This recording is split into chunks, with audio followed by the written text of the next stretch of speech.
الحمد لله الذي جعل تآكب الليل والنهار عبرة لمن يتذكر. نحمده ونستعينه ونستغفره ونستهديه ونتوب إليه، ونعوذ بالله من شرور أنفسنا ومن سيئات أعمالنا. من يهده الله فلا مضل له، ومن يضلل فلا هادي له. أشهد أن لا إله إلا الله وحده لا شريك له، وأشهد أن محمدا عبده ورسول لا نبي بعده. اللهم صل وسلم على محمد وعلى آله وصحبه وسلم تسليما كثيرا. أما بعد، فيا عباد الله، أوصيكم ونفسي بتقوى الله، فقد فاز المتقون. فقد قال الله تعالى: يا أيها الذين آمنوا اتقوا الله حق تقاته ولا تموتن إلا وأنتم مسلمون. وقال أيضا بعد ذكر صفات المتقين قائلا: أولئك على هدى من ربهم وأولئك هم المفلحون.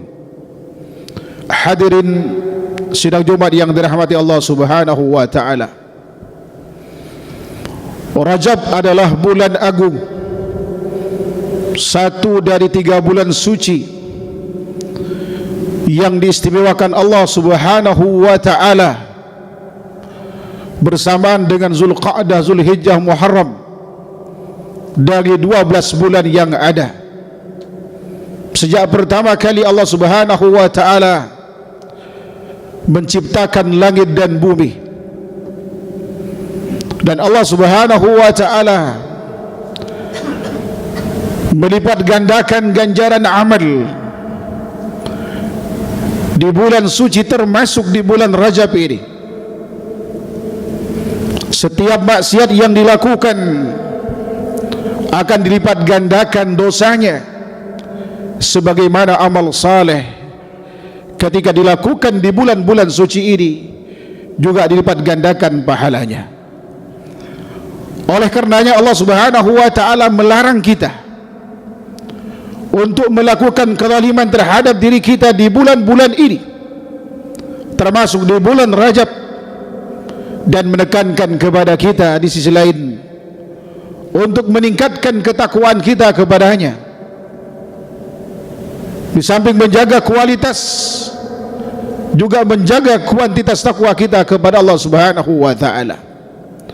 Allah Subhanahu wa taala berfirman di dalam surat Taubah ayat 36, Inna iddatas syuhuri indallahi 12 syahran fi kitabillah yawma khalaqas samawati wal ard minha 4 hurum dzalika ad-dinul qayyim fala tadhlimu fihinna anfusakum wa qatilul musyrikina kafah kama yuqatilunakum kafah wa'lamu annallaha ma'al muttaqin. Sesungguhnya bilangan bulan di sisi Allah adalah 12 bulan dalam ketetapan Allah di Lauhul Mahfuz. Sejak pertama kali Allah Subhanahu wa taala menciptakan langit dan bumi, 4 di antaranya suci. Inilah ketetapan agama yang lurus. Maka janganlah kalian menzalimi diri kalian pada bulan-bulan tersebut, dan perangilah orang-orang musyrik secara keseluruhan sebagaimana mereka memerangi kalian secara keseluruhan.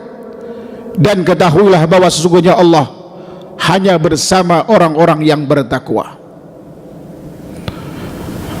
Di dalam ayat ini Allah Subhanahu wa taala menjelaskan kepada kita bahwa Allah telah memilih 4 bulan dari 12 bulan yang ada, yang diistimewakan Allah Subhanahu wa taala, yang disucikan, di mana dilipat gandakan pahala di dalamnya, sebagaimana yang dikatakan oleh sahabat mulia Abdullah bin Abbas ketika beliau menafsirkan firman Allah Subhanahu wa taala, fala tadlimu fihinna anfusakum maka janganlah kalian menzalimi diri kalian pada bulan-bulan tersebut. Sebab kemaksiatan, kata beliau, dilipat gandakan dosanya sebagaimana amal saleh dilipat gandakan pahalanya. Oleh karenanya di bulan Rajab ini mari kita tingkatkan ketakwaan kita kepada Allah Subhanahu wa taala dengan memperbanyak amal saleh yang disyariatkan, dengan memperhatikan cara pengamalan dari amal saleh itu. Sebab musuh-musuh Islam atau kaum muslimin yang punya penyakit di dalam hati mereka yang menanamkan kesesatan di tubuh umat Islam agar mereka tidak mendapatkan keistimewaan dari bulan Rajab ini, sekalipun semangat menggebu untuk melakukan amal, namun amal yang dilakukan tidak disyariatkan. Al-Imam An-Nawawi rahimahullahu ta'ala, begitu pula Imam Ibn Rajab Al-Hambali, hal yang sama dilakukan oleh Imam Ibn Hajar Asqalani rahimahullahu ta'ala setelah melihat fenomena umat dan kaum muslimin di zaman mereka pada saat itu gemar menghidupkan ibadah-ibadah khusus di bulan Rajab yang menggugah hati mereka untuk melakukan penelitian besar terkait dengan hadis-hadis yang disebahkan kepada Rasulullah sallallahu alaihi wasallam. Kesimpulan mereka mengatakan bahwa tidak ada satu hadis pun yang benar penisbatannya kepada Rasulullah sallallahu alaihi wasallam terkait dengan keistimewaan ibadah khusus di bulan Rajab. Oleh karenanya kita cukupkan dengan apa yang disyariatkan, tinggal kemudian kita meningkatkan semangat takwa kita kepada Allah Subhanahu wa taala, mengamalkan apa yang diperintahkan Allah Subhanahu wa taala yang ada dalam Al-Quran ataupun hadis Nabi sallallahu alaihi wasallam, minimal dengan sanad hasan li ghairihi, sebagai standar minimal kita untuk menjadikan hadis itu sebagai dalil dalam amal kita agar perbuatan kita tidak sia-sia. Sebab seluruh amal yang kita lakukan yang menyelisih sunnah Rasulullah sallallahu alaihi wasallam, walaupun niatnya ingin mengisi bulan suci ini dengan amal, maka saat itu kita tidak mendapatkan pahala Allah Subhanahu wa taala. Justru di saat kita melakukan amal yang tidak syariatkan, disitulah kita melakukan kezaliman terhadap diri kita.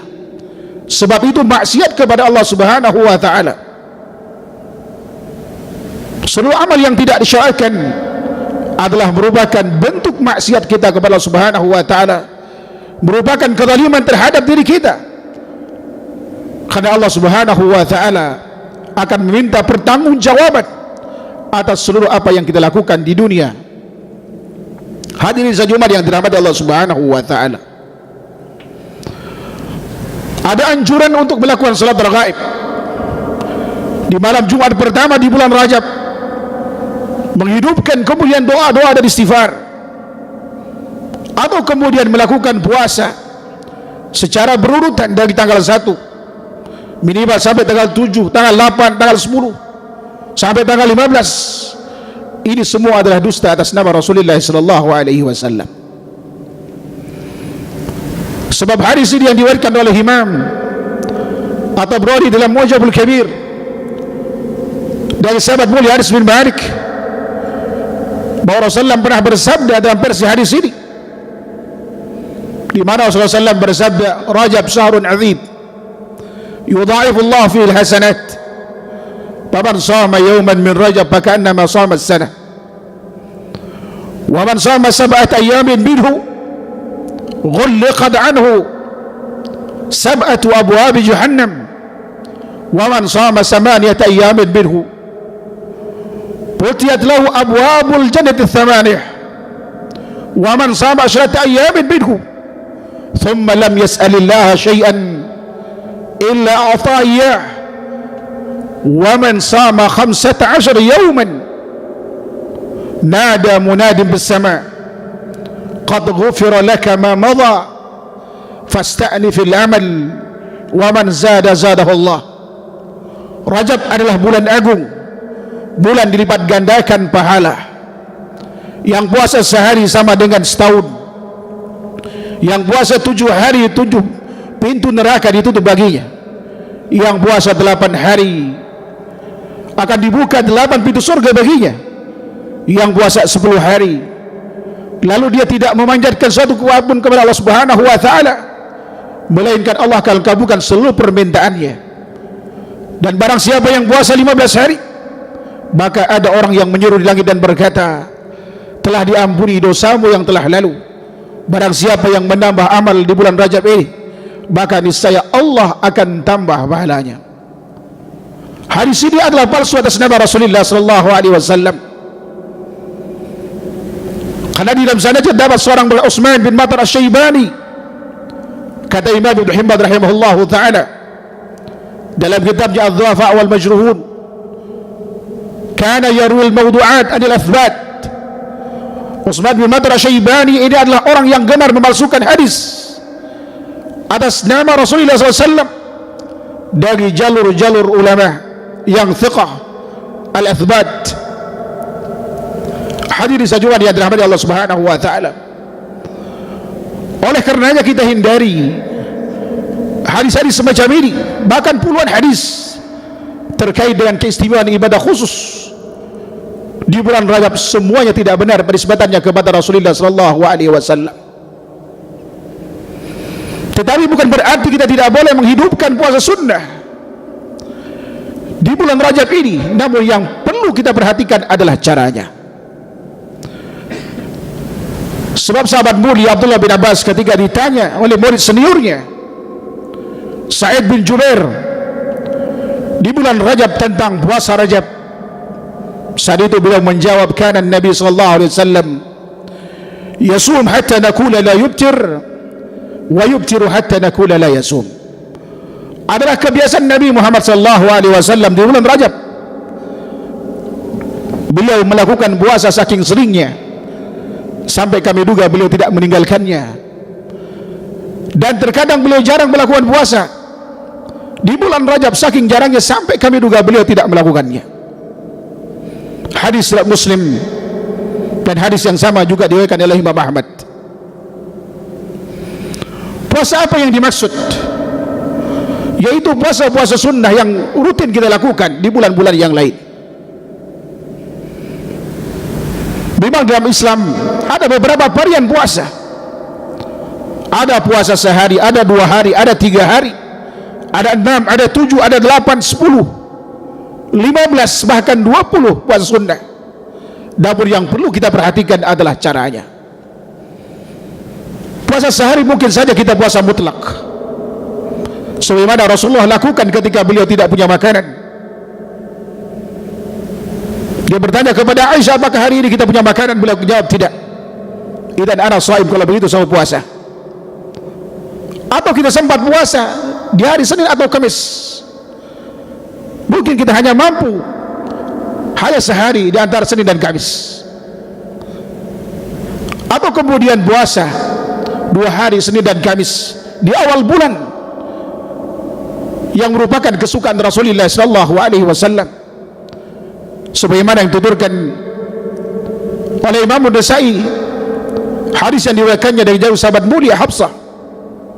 Beliau menuturkan bahwa Rasulullah kana yasumu tis'adzul hujjah wa yawm ashura wa 3 ayyam min kulli syahr wa awwal itsnain wal khamis min kulli syahr. Arah Nabi Muhammad sallallahu alaihi wasallam puasa 9 hari di bulan Dzulhijjah, puasa Asyura, puasa 3 hari setiap bulan, dan puasa Senin dan Kamis di awal bulan. Atau kemudian puasa 3 hari, bisa Ayyamul Bait, bisa puasa yang pernah dipesankan kepada 3 sahabat mulia, Abdullah bin Amr bin As dalam Bukhari, Abu Hurairah dalam Bukhari Muslim, dan juga Abu Sa'id Al-Khudri. Mereka berkata, ausani khalili bisiyami 3 ayyam min kulli syahr. Kekasihku yaitu Rasulullah SAW telah berwasiat kepadaku untuk berpuasa 3 hari setiap bulan selain Ayyamul Bait. Sebab Aisyah radhiyallahu ta'ala anha ketika ditanya oleh seorang tabi'in, wanita bernama Mu'ad al-Adawiyah, saat itu beliau berkata, ya Aisyah, akana Nabi sallallahu alaihi wasallam yasum thalathata ayyam min kulli syahr. Wahai Aisyah, apakah Rasulullah dulu pernah melakukan puasa 3 hari setiap bulan? Aisyah menjawab, na'am, iya, kata beliau. Dan saat itu Mu'ad bertanya kembali, ayu yaumin kana yasumun Nabi sallallahu alaihi wasallam, hari apa Rasulullah lakukan puasa 3 hari setiap bulan itu? Dan Aisyah menjawab pada saat itu, kana Nabi sallallahu alaihi wasallam yasum ayya yaumin sya'a. Adalah Nabi sallallahu alaihi wasallam puasa 3 hari setiap bulan kapan saja beliau mau. Ini artinya bahwa 3 hari setiap bulan bukanlah 3 hari itu ayyamul bait. Walaupun ayyamul bait itu juga ada ditentukan tanggalnya 13, 14 dan 15 di bulan Hijriah, termasuk di bulan Rajab ini. Termasuk kemudian puasa 7 atau 8 hari, ada puasa dan Kamis yang tergantung bilangan hari. Kalau jumlah bulan 29 mungkin saja 7 hari, yang 30 hari berarti kurang lebih 8 hari Senin dan Kamisnya. Atau kemudian puasa 10 hari yang pernah Rasulullah pesankan pada sahabat mulia Abdullah bin Amr bin As. Dalam riwayat Imam Bukhari, ketika dikasih salah satu dari 3 opsi puasa, beliau katakan, sum yauman wa abtir yaumain, lakukan puasa sehari dan tinggalkan 2 hari. Atau kemudian puasa Daud yang kita kenal yang jumlahnya 15 hari, dengan cara sehari puasa dan sehari tidak berpuasa. Atau puasa 20 hari, yaitu caranya 2 hari puasa, sehari tidak, sebagaimana hadis Muslim ketika sahabat mulia Umar bin Khattab radhiyallahu ta'ala bertanya kepada Rasulullah sallallahu alaihi wasallam, kaifa biman yasumu yaumain wa yubtiru yauma ya Rasulullah, bagaimana kalau ada orang puasa 2 hari dan sehari tidak? Saat itu Rasulullah sallallahu alaihi wasallam berkata, hal man yutiqu dzalik, apakah ada yang mampu melakukannya? Artinya kalau kita mampu melakukan 2 hari puasa sehari tidak, silakan kita lakukan. Inilah varian puasa yang bisa kita lakukan kapan saja, tak terkecuali di bulan Rajab kita pilih salah satu di antaranya, atau kita kombinasikan. Tapi yang penting kita tidak menjadikan satu dari sekian varian menjadi ibadah khusus yang dilakukan di bulan Rajab. Tidak pula kemudian kita melakukan 3 hari secara berurutan yang khusus dilakukan di bulan Rajab, tidak pula 6 hari, tidak pula 7 hari, karena Rasulullah SAW tidak pernah mencontohkan dengan cara itu. Oleh karenanya menjadi penting bagi kita, ketika kita ingin menghidupkan suatu amal kapanpun termasuk di bulan Rajab, tidak cukup hanya memastikan kalau amal itu disyariatkan, tetapi lebih dari itu, langkah yang kedua, pastikan cara pelaksanaannya juga seperti yang disyariatkan oleh Rasulullah SAW. Sebab Rasulullah SAW pernah menegur 3 sahabat mulia, walaupun niat mereka pada saat itu adalah baik, ingin menjahili ibadah Rasulullah SAW. Setelah mereka diberitahu oleh para istri Nabi SAW bagaimana ibadahnya Rasulullah SAW, satu di antara mereka berujar, wa inni la aquman al-lail, yang satu bilang wa inni la suman ad-dahr, yang satu lagi bilang wa inni la atazawwajun nisa. Saat itu mereka berkata, saya ingin qiyamul lail sepanjang malam, artinya tanpa tidur mereka ingin salat. Dan yang satu bilang, saya ingin puasa sepanjang masa selama hidupnya tanpa kemudian batal. Dan yang satu berniat saking ingin menyibukkan diri untuk beribadah kepada Allah Subhanahu wa taala, tidak menikah karena dia sadar kalau menikah itu menjadi salah satu sebab penghalang seorang beribadah kepada Allah Subhanahu wa taala dalam keyakinannya. Ketika informasi disampaikan kepada Rasulullah SAW, Rasulullah berkata kepada mereka, ama wallah inni la asyakum lillahi wa atqakum lahu, demi Allah ada saya orang yang paling bertakwa kepada Allah daripada kalian. Saya adalah orang yang paling takut kepada Allah daripada kalian. Inni akum wa ana muasum wa ubtir wa atazawwajun nisa, faman raghiba an sunnati falaysa minni. Saya qiyamul lail, saya juga tidur, saya puasa sunnah, terkadang saya tidak puasa sunnah, artinya tidak setiap hari melakukan puasa sunnah itu. dan saya juga menikahi wanita di samping beribadah kepada Subhanahu wa ta'ala. Dan barang siapa yang membenci kepada sunnahku, kata beliau, dia tidak termasuk golonganku. Ini menjadi penting bagi kita untuk memperhatikan cara amal yang disyariatkan itu, sebab bid'ah bisa terjadi amal itu tidak disyariatkan oleh Subhanahu wa ta'ala, atau disyariatkan tetapi caranya kita rubah, dan itu termasuk perbuatan bid'ah. Apalagi kalau kemudian amal itu sama sekali tidak disyariatkan, seperti salat raghaib yang dilakukan di malam Jumat pertama di bulan Rajab antara maghrib dan isya, dan ini menjadi tradisi khususnya di madhab Syafi'i. Oleh karenanya Imam An-Nawawi rahimahullahu ta'ala mencoba meneliti dan mencari dari mana asal muasal amal ini, dan beliau mendapatkan dari dua kitab karya Imam Al-Ghazali, Qutil Qulub dan Ihya Ulumuddin, dan beliau simpulkan setelah itu di seluruh hadisnya. Beliau katakan, amma salah bainal maghribi wal isya fi awwal lailatul jum'ah min Rajab fahatani salatani bid'atani munkaratan fala taktar bi dhikrihima fi kitabai Qutil Qulub fal ahadisu fihima kulluha batil. Beliau katakan, adapun salat yang dilakukan antara maghrib dan isya pada malam Jumat pertama Rajab, keduanya adalah bid'ah munkarah.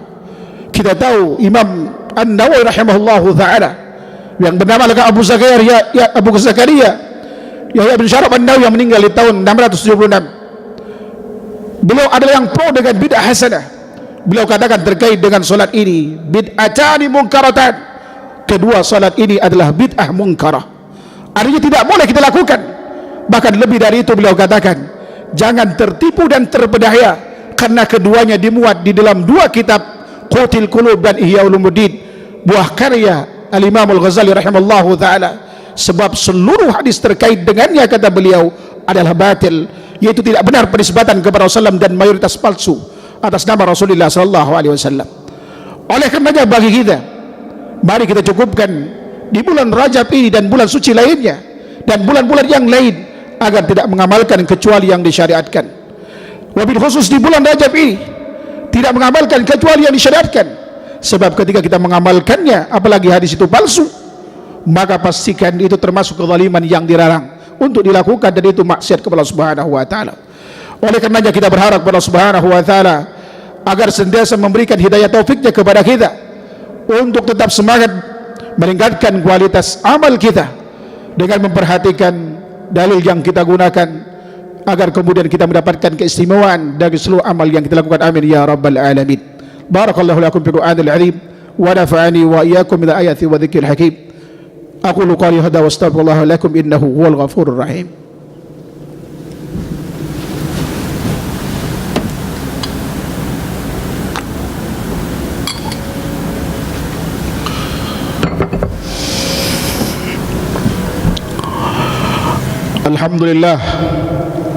Alhamdulillah rabbil alamin, wal aqibatu lil muttaqin, wala udwana illa lil zalimin, wassalatu wassalamu ala asrafil mursalin habibina Muhammad wa ala alihi wa sahbihi wa man tabi'ahum bi ihsan ila yaumiddin.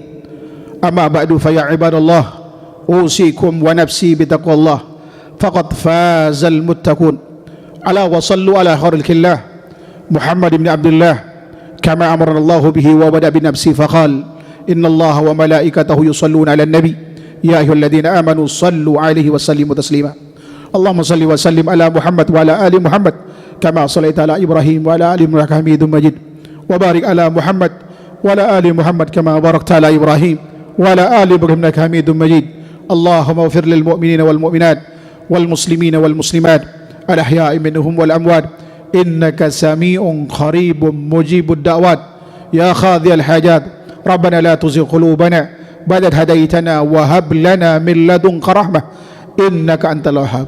ربنا اغفر لنا ولإخواننا الذين سبقونا بالإيمان ولا تجعل في قلوبنا غلا للذين آمنوا ربنا إنك أنت الرب الرحيم.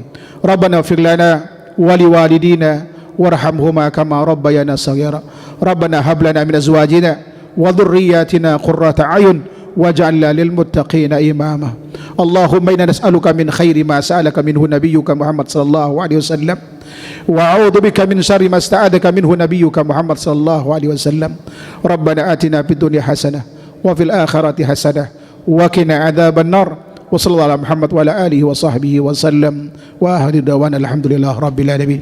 Aqimus shalah.